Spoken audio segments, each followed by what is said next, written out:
Where do you invest your most precious time every day? Kung para sa development mo yan, kung para lalong mag-boost ang self-confidence mo yan, maybe few months or a year from now, you will definitely be a totally different person.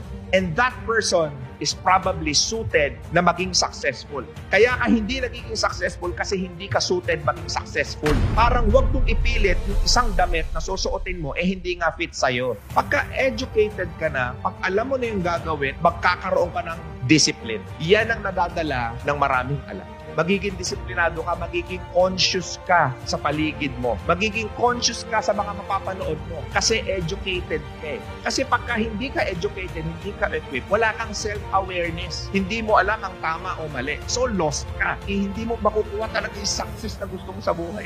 Wala hong premyo sa pagiging tanga.